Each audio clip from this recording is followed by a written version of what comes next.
ये देख के मैं शॉक हो गया कि 250% रिटर्न देने के बाद FII इस स्टॉक में कूद पड़े हैं और अपनी पोजीशन स्ट्रॉन्ग कर रहे हैं और रीजन है स्टॉक का अंडरवैल्यूड होना। इस बियर मार्केट में दोनों स्टॉक 30% तक क्रैश हो चुके हैं, लेकिन अब रिवर्सल ट्रेंड नजर आ रहा है। ये फंडामेंटली स्ट्रॉन्ग स्टॉक आने वाले एक साल में 10x रिटर्न दे सकते हैं। कैसे, चलिए जानते हैं।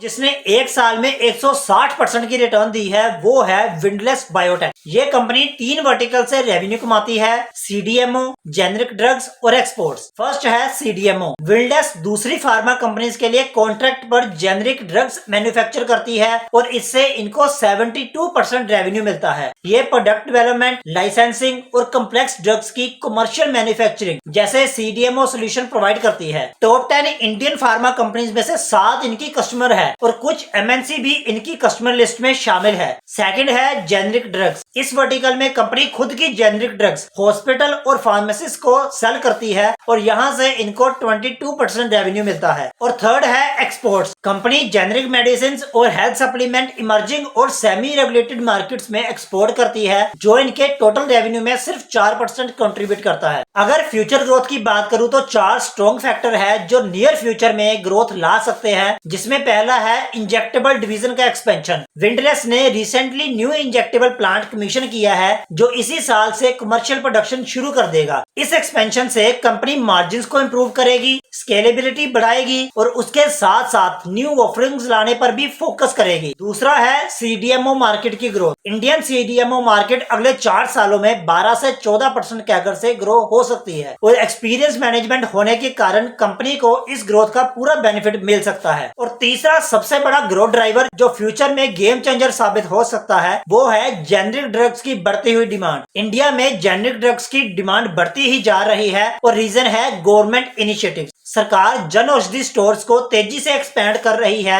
और इसी एक्सपेंशन से कंपनी के जेनरिक ड्रग्स की डिमांड बढ़ेगी, जिसका फायदा विंडलेस को मिलेगा। लेकिन सब कुछ इतना आसान नहीं है, कुछ रिस्क भी है। जैसे कि टॉप 10 क्लाइंट से कंपनी को सिग्निफिकेंट रेवेन्यू आता है और कल को अगर कोई क्लाइंट इनसे बिजनेस डीलिंग बंद कर देता है तो ये रेवेन्यू पर बुरा असर डालेगा। इसके अलावा CDMO इंडस्ट्री हाईली कम्पिटिटिव और फ्रेगमेंटेड है, जिसमें छोटे मैन्युफैक्चरर से लेकर बड़ी बड़ी MNC तक सारे इन्वॉल्व है। इस इंटेंस कंपटीशन से लड़ने के लिए कंपनी को यूनिक स्ट्रेटेजी लगानी होगी। लेकिन एक फायदे की बात भी है गवर्नमेंट की PLI स्कीम। ये स्कीम इनके बिजनेस को काफी बूस्ट करेगी, क्योंकि ये स्कीम फार्मा कंपनीज को डोमेस्टिक मैन्युफैक्चरिंग बढ़ाने पर फाइनेंशियल इंसेंटिव देती है। इनका 22% रेवेन्यू जेनरिक सेगमेंट से आता है और सरकार का जन औषधि स्टोर्स पर फोकस करना जेनरिक मेडिसिन की डिमांड बढ़ाएगा, जिससे इनकी प्रॉफिटेबिलिटी भी बढ़ेगी। अगर टेक्निकल एनालिसिस करें तो स्पॉट लेवल 950 रुपए पर देखा जा रहा है, जहां लास्ट टाइम स्टॉक कंसोलिडेट हुआ था, और रेजिस्टेंस 1150 रुपए के लेवल पर है, जहां रिसेंटली सेलिंग प्रेशर दिखा था। स्टॉक प्राइस देखें तो ये अभी 50 DMA और 200 DMA से थोड़ा ऊपर ट्रेड कर रहा है। RSI अभी 56 पर चल रही है, जो कि बुलिश मोमेंटम शो करता है। इसी मोमेंटम के चलते स्टॉक ने पिछले एक साल में 160% की धाकड़ रिटर्न दी है और आगे भी ये मोमेंटम देखने को मिल सकता है। पर इस मोमेंटम का फायदा कैसे लेना है, तो इसके लिए फायर्स की स्मार्ट SIP है। जब आप फायर्स का ऐप खोलते हैं और कोई स्टॉक बाय करना चाहते हैं तो ऊपर 4 ऑप्शन नजर आते हैं। आपको लास्ट स्मार्ट वाले ऑप्शन में जाना है, देन स्मार्ट इक्विटी SIP को सिलेक्ट करना है। क्लिक करने के बाद आप यहाँ अपने हिसाब से क्वांटिटी या SIP की अमाउंट सिलेक्ट कर सकते हैं। देन SIP कब करनी है हम मंथली सिलेक्ट कर लेते हैं। देन आप अपनी कन्वीनियंस के अकॉर्डिंग डेट सिलेक्ट कर सकते हैं। देन एडवांस्ड ऑप्शंस में जाएंगे तो यहाँ प्राइस रेंज भी सेट कर सकते हैं। आपको ये स्टॉक हाई पर बाय करना है, लो पर, या हाई और लो के बीच किसी प्राइस पर। उसे डिसाइड करने के बाद स्टेप अप का ऑप्शन आता है। स्टेप अप का मतलब होता है कि मैं जितनी अमाउंट स्टेप अप में डाल रहा हूँ उतनी अमाउंट मेरी SIP में हर मंथ बढ़ती रहे। अगर मैं 2000 रुपए महीने की स्मार्ट SIP इस मंथ कर रहा हूँ तो अगले महीने 2100 की हो जाए और देन थर्ड मंथ में 2200 की हो जाए। उसके बाद एक्सपायरी कंडीशन का भी ऑप्शन नजर आता है, जिसमें आप डेट सेट कर सकते हैं कि आपको कितने सालों तक ये SIP चालू रखनी रखनी है। अगर अमाउंट के हिसाब से चलना है कि मुझे मैक्सिमम 1 लाख रुपए तक की SIP ही करनी है तो आप यहाँ 1 लाख रुपए भर सकते हैं। ये स्मार्ट SIP पूरी तरह कस्टमाइज है, आप अपनी मर्जी से हिसाब से सब कुछ चेंज कर सकते हैं। देन स्टार्ट करके एक्सप्लोर नाउ करना है,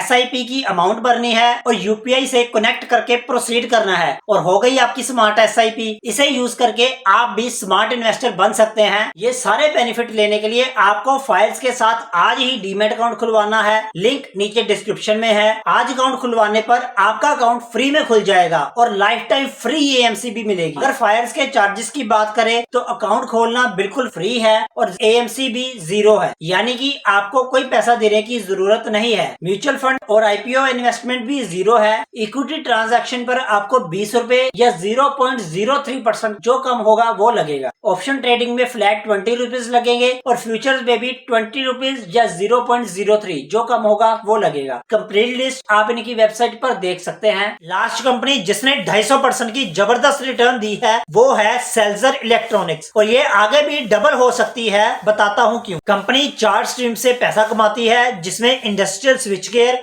कॉपर बिजनेस, बिल्डिंग डिवीजन और एनर्जी सेवर्स की मैन्युफैक्चरिंग शामिल है। बड़ी कंपनीज में L&T इनकी कस्टमर है और इनसे कॉपर वायर और केबल्स बाय करती है। इसके अलावा स्मार्ट मीटर्स के लिए इन्होंने शेनेडर इलेक्ट्रिक इंडिया के साथ भी पार्टनरशिप की है जिससे इनको 700 करोड़ के रेवेन्यू की उम्मीद है। ग्रोथ ड्राइवर्स में कंपनी इलेक्ट्रिक व्हीकल्स के लिए DC फास्ट चार्जर और स्मार्ट मीटर्स को लॉन्च कर रही है जिससे फ्यूचर ग्रोथ एक्सेलरेट होगी और कैम ऑपरेटेड रोटरी स्विचेस में 25% का मार्केट शेयर एंजॉय करती है। फ्यूचर प्रॉफिट बढ़ाने के लिए कंपनी अफ्रीका और ऑस्ट्रेलिया में भी एक्सपेंशन कर रही है। इसके साथ साथ मिडल ईस्ट और GCC कंट्रीज को भी एक्सप्लोर कर रही है। EV सेक्टर, पावर सेक्टर और रिन्यूएबल सेक्टर जैसे ट्रेंडिंग सेक्टर की बड़ी कंपनीज भी इनकी कस्टमर है। क्लीन एनर्जी की बढ़ती डिमांड को देखते हुए कंपनी ने सोलर, विंड और हाइड्रो प्रोजेक्ट्स के लिए प्रोडक्ट भी डिलीवर करने शुरू कर दिए हैं। लेकिन ट्रेंडिंग सेक्टर्स के साथ काम करने के बावजूद भी इनको कुछ चैलेंजेस फेस करने पड़ रहे हैं, जैसे कि इंटेंस कंपटीशन। कंपनी को डोमेस्टिक और इंटरनेशनल दोनों तरफ से कंपटीशन की मार पड़ रही है और उसके ऊपर से अनऑर्गेनाइज्ड प्लेयर जो चाइना से लो कॉस्ट पर इंपोर्ट करके माल बेचते हैं। इसके अलावा कमोडिटी प्राइस में फ्लक्चुएशन, कॉपर प्राइसेस का इंपैक्ट और बैलेंस शीट में बढ़ता हुआ डेट कंपनी की ग्रोथ को स्लो डाउन कर सकता है। पर इसके बावजूद स्टॉक 250% तक चढ़ गया और उसका रीजन है गवर्नमेंट का स्मार्ट मीटर्स को प्रमोट करना। बिजली चोरी को रोकने और पावर सेक्टर को ज्यादा एफिशिएंट बनाने के लिए गवर्नमेंट स्मार्ट मीटर्स को प्रमोट कर रही है और ये सेल्जर के स्मार्ट मीटर बिजनेस के लिए एक फेवरेबल एनवायरनमेंट क्रिएट करता है। टेक्निकल एनालिसिस देखें तो रिसेंटली स्टॉक ने अपवर्ड ट्रेंड देखा है और करंटली भी न्यू हाई की ओर जा रहा है जो कि बुलिश मोमेंटम शो करता है। रेजिस्टेंस लेवल 1400 रुपए पर नजर आ रहा है और सपोर्ट 1200 रुपए पर। RSI 70 पर चल रही है जो कि स्टॉक को